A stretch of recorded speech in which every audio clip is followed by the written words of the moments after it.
Hi! Dust swirled down the empty street of Redstone as Johnny Cray stepped onto the warped porch of the cabin he'd just bought for 25 cents. The door creaked open beneath his hand, and the silence that met him felt staged, like the pause before a shot. Then came the click of a rifle bolt. He froze. Up on the ridge behind the cabin, hidden behind dry brush and yucca, someone had a gun trained on him. "You weren't supposed to open that hatch," a voice called out. Male, distant, but clear, flat with intent. Johnny didn't turn toward the sound. He didn't have to. The hatch in question, half-rotted and iron-ringed, stood wide open behind him, revealing a narrow shaft that led beneath the cabin floor.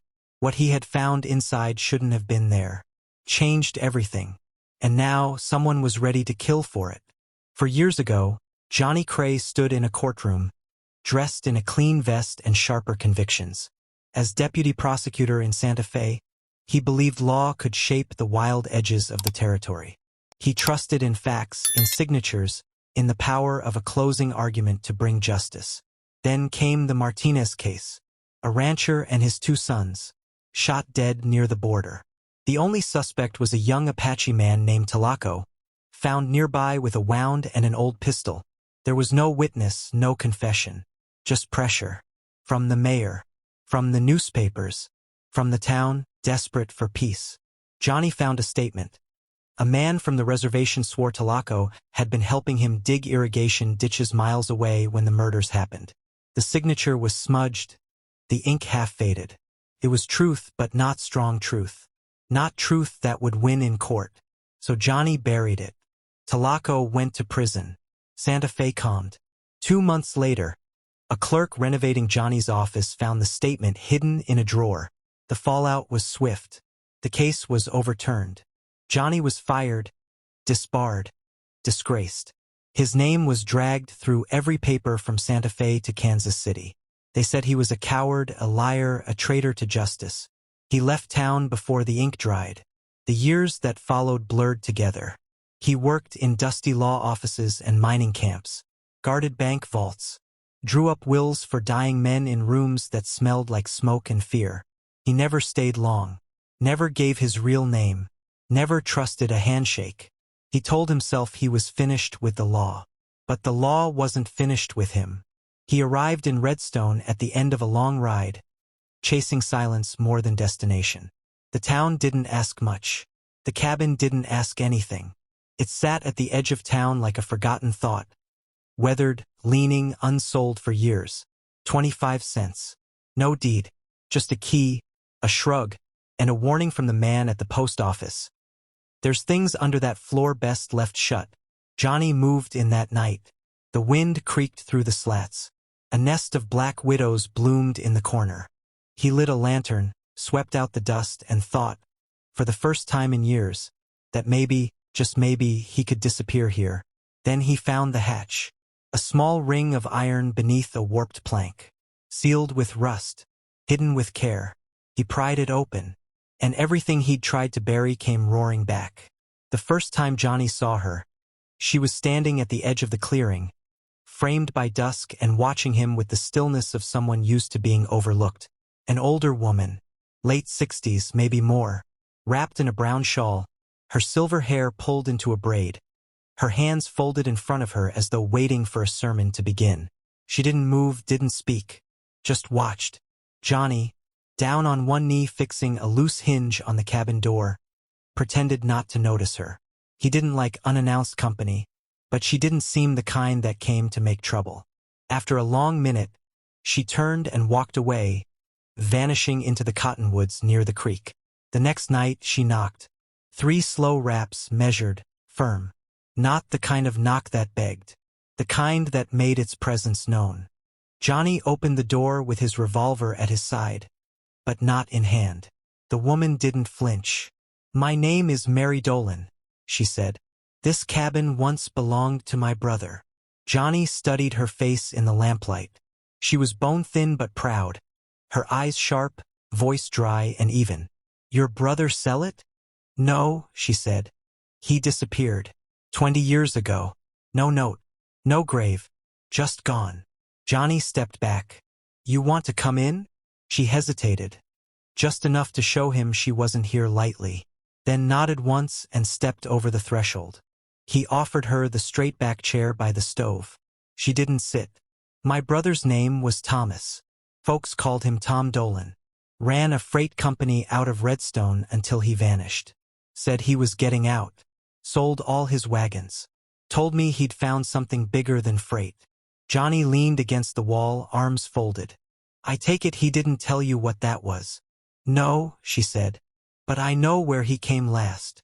She looked around the cabin, her eyes tracing the beams and floorboards like they were pages in a book she'd memorized long ago.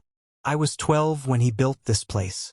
Helped him stack every stone in that fireplace. Back then, it was the only roof for miles.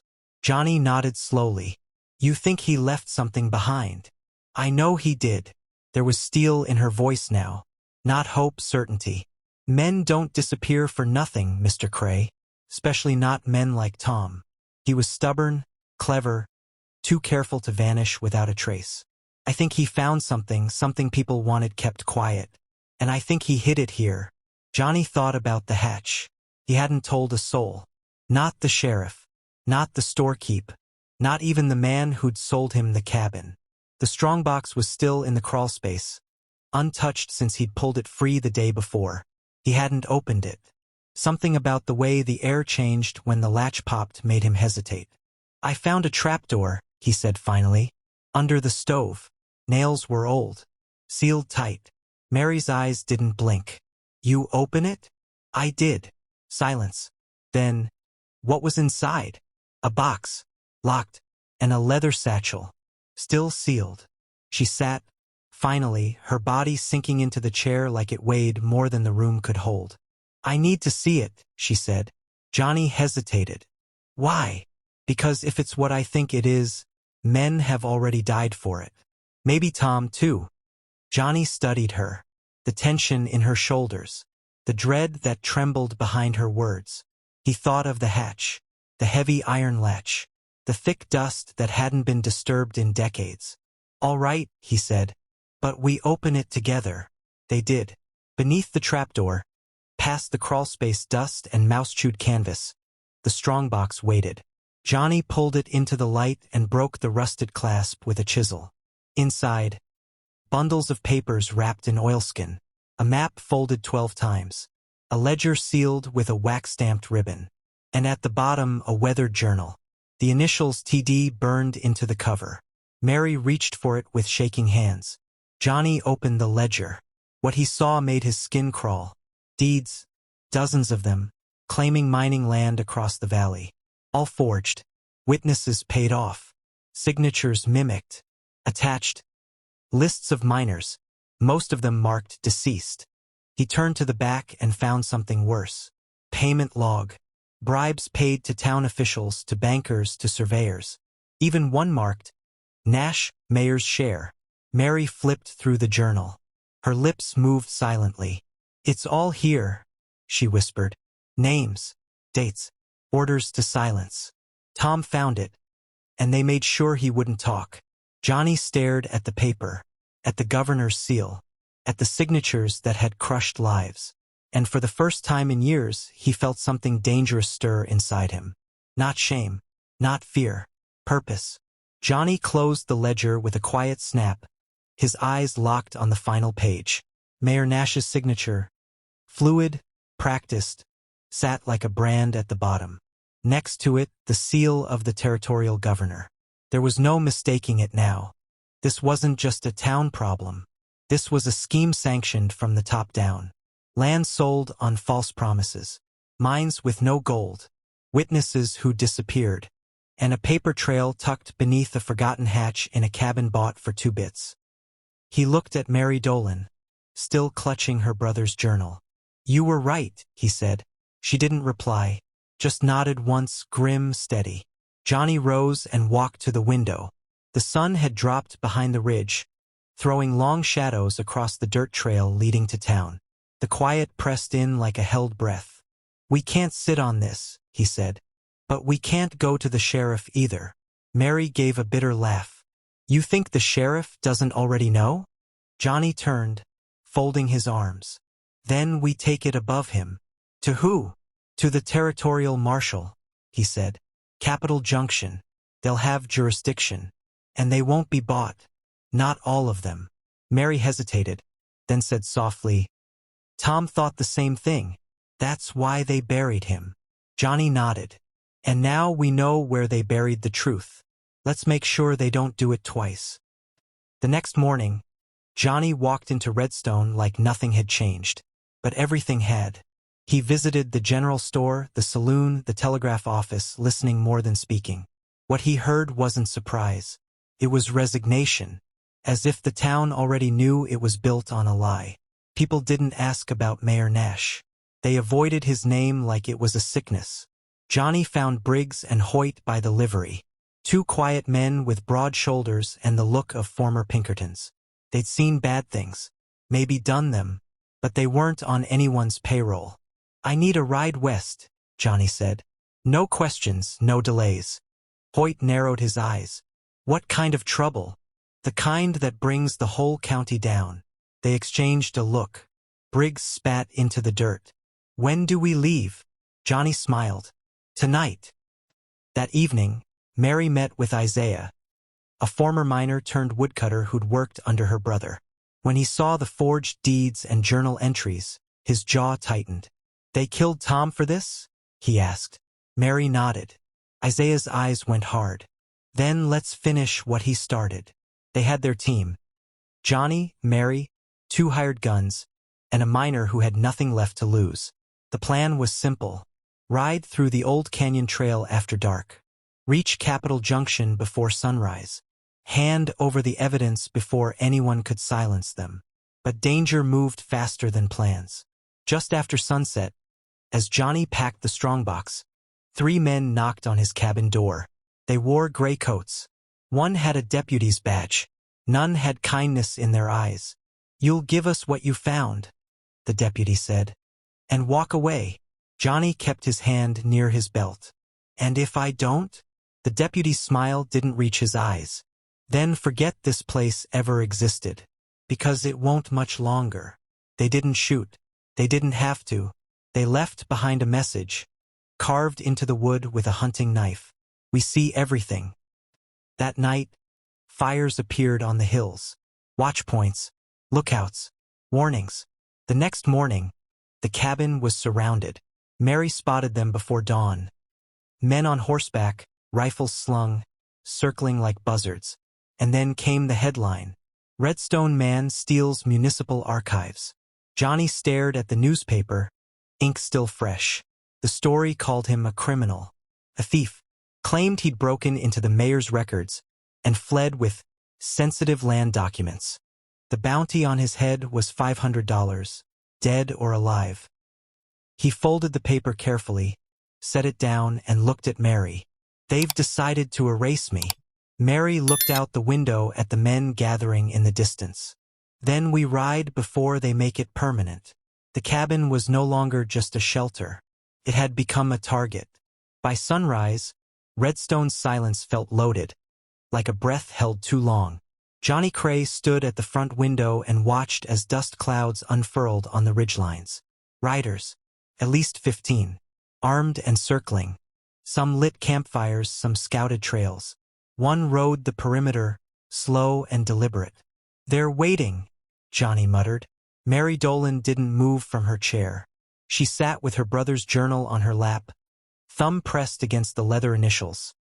TD, like it could anchor her to the moment. They'll keep waiting until we make a mistake, she said. Johnny turned to Briggs and Hoyt. Any chance we can break through the East Ridge? Hoyt shook his head. They've blocked every way out except the old ravine. Briggs added, even that's a risk. But it's steep, and they might not expect it. Johnny nodded. Then that's our path. He paced the floor while Isaiah packed the evidence into a small sewing satchel Mary had brought. They worked without speaking. The danger didn't need to be named. It was present in every breath. We need a split, Johnny said. Decoys. If we move together, we die together. Briggs looked up. You suggesting we draw fire? I'll take the decoy east, Johnny said. Fake satchel, light horse, fast ride. They'll chase what they think is important. Mary stood. They'll kill you. Maybe. But they won't get the real papers. Silence filled the room. Isaiah's hands stilled. The journal, ledger, forged deeds, all bundled into the satchel, represented years of crimes and cover-ups. It wasn't just evidence. It was a blueprint for dismantling the empire Nash and Governor Krause had built. Johnny met Mary's gaze. You take the ravine with Briggs, Hoyt, and Isaiah. Ride straight to Capitol Junction. Find Marshal Beckett. He's honest. Mary clutched the satchel tight to her chest. We leave tonight. The moon was high and cold when Johnny slipped from the cabin. He carried a false satchel packed with rocks and old receipts. His revolver was tucked beneath his coat, though he didn't expect it would save him. He rode east, slow at first until he was sure someone was watching. He didn't have to wait long. At the third bend in the road, torchlight flared on the hill above. Riders appeared, 6, maybe more. One stepped ahead of the rest. Tall, calm. The kind of man who smiled while delivering a death sentence. Reese Caldwell. Johnny reined in. Evenin', counselor, Reese said. Funny seeing you out here. Nice night for a ride. Reese smirked. You got something for me? Johnny dropped the decoy satchel into the dirt. Reese motioned, and one of his men retrieved it. A few seconds later, it's empty. Reese's smile disappeared. You think I'm stupid? I think you're desperate. Reese drew his pistol. Where's the real one? Gone. Where? Johnny shrugged. Ask the wind. Reese stepped closer and struck Johnny across the face. The blow sent him to the ground. Dust filled his mouth. Blood trickled from his lip. Tell me, Reese growled, or I'll cut it out of you. Johnny wiped his mouth. Too late. You already did that 4 years ago. Reese raised his gun. A shot rang out, but not from Reese's pistol. One of his men dropped. Then another. Chaos erupted. Briggs and Hoyt charged from the ridge, rifles blazing. Isaiah followed on horseback, cutting through the side flank. Johnny scrambled for cover, rolled down the hill, and fired 2 quick shots. Smoke filled the air. By the time it cleared, Reese was gone. Escaped into the dark. 3 of his men were dead. The rest scattered. Johnny coughed hard and limped back toward the others. Hoyt grabbed his arm. We've got minutes. Let's move. They reached the ravine just before dawn. Mary was waiting with the satchel already secured to her saddle. She looked at Johnny, bloodied, pale, one sleeve torn, and didn't ask what happened. We have 1 shot, he said. We ride now. The ravine twisted west through steep rock. It was narrow, treacherous, but mostly unguarded. They took it fast. No talking, just the sound of hooves and breath. They reached the valley flatlands at midday. Capitol Junction shimmered in the distance. Mary looked toward the horizon. We're close. Close? Johnny echoed. But not safe, because they weren't alone. Ahead, in the open field, more riders appeared. 20, maybe more. Gray coats. Nash's last line. Damn, Briggs said. It's a net. Johnny scanned the terrain. We push. Fast. Hit hard and scatter. Mary, go straight. Don't stop. She nodded once. I won't. They lined up.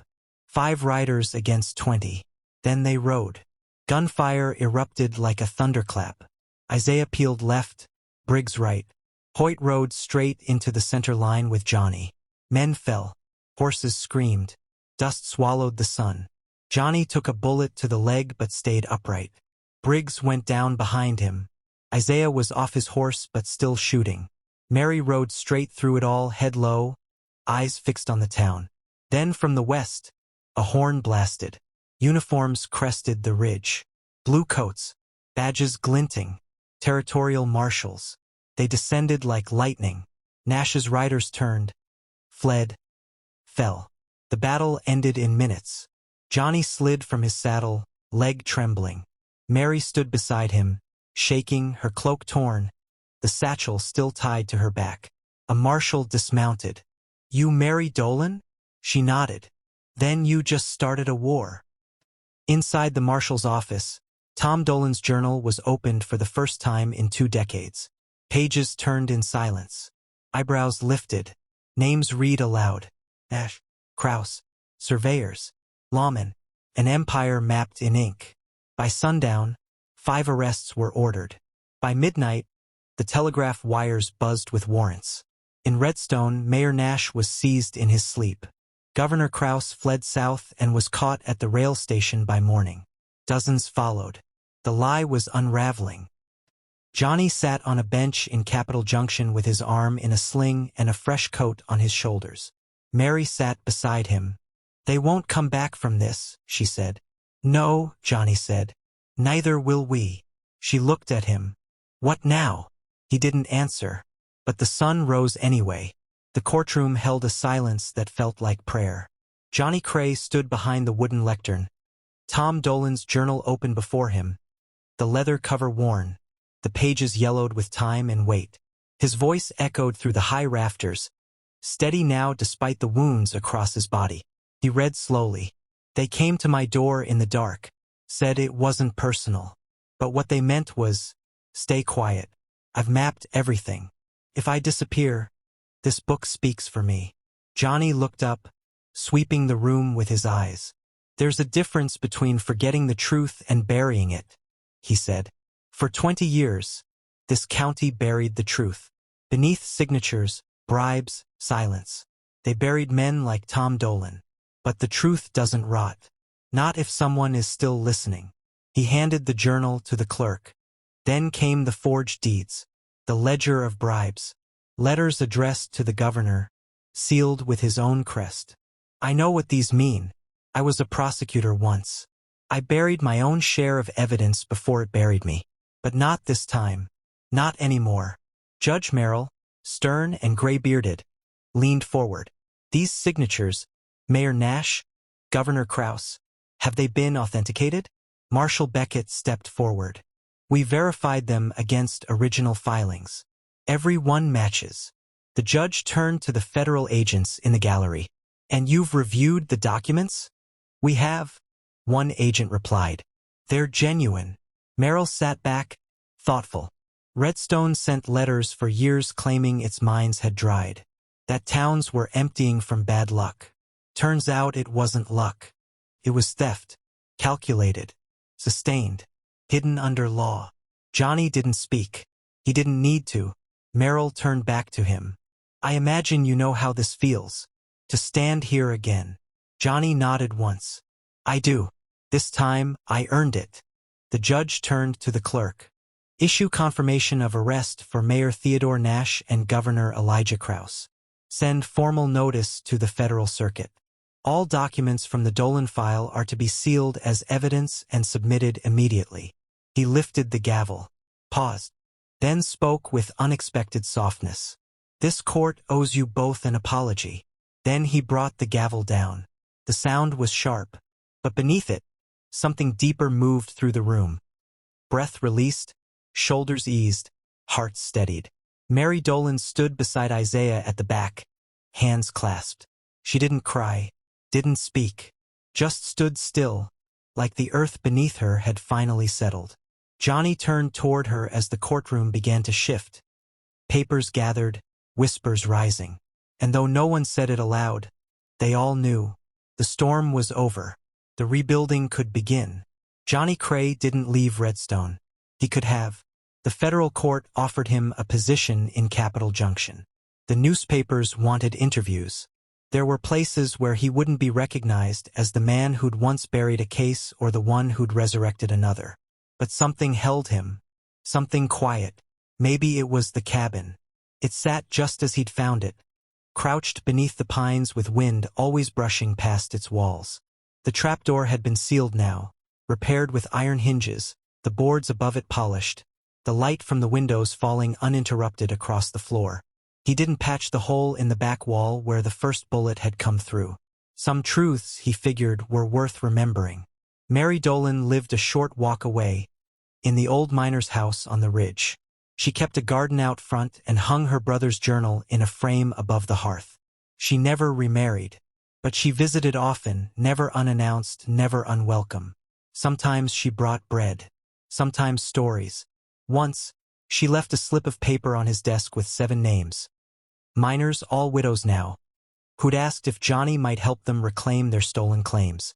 He did, quietly, without pay. Isaiah rebuilt the blacksmith's forge. Hoyt took up work escorting mining wagons on safer routes. Briggs was buried behind the church. Johnny spoke at his funeral, though his voice nearly failed him. The town, once ruled by silence, began to speak. People asked questions. And when they asked Johnny, he told them the truth, even when it hurt. He reopened the law office just off Main Street. No sign on the door, no assistant. Just a bell and a desk and a shelf of worn books. Some days no one came. Some days he helped someone keep their home. At night, he'd sit on the porch of the cabin, a lantern at his side, boots up, rifle leaning untouched near the door. The land had changed, less fear, more honesty. Not perfect, but real. He once said to Mary as she poured coffee beneath a dusk-lit sky, "All I wanted was quiet." She smiled. "Then why did you pull up the floorboards?" He laughed. It was rare when he did. Then he said, "I think the truth was knocking louder than the silence." They didn't say much after that. Didn't need to. Years later, when a traveling journalist asked him about the price he paid, about the wounds, the betrayals, the bounty that once hung over him like a curse, Johnny walked to the window of his office, looked out at the hills, and simply said, 25 cents. The most expensive decision of my life. Bye-bye.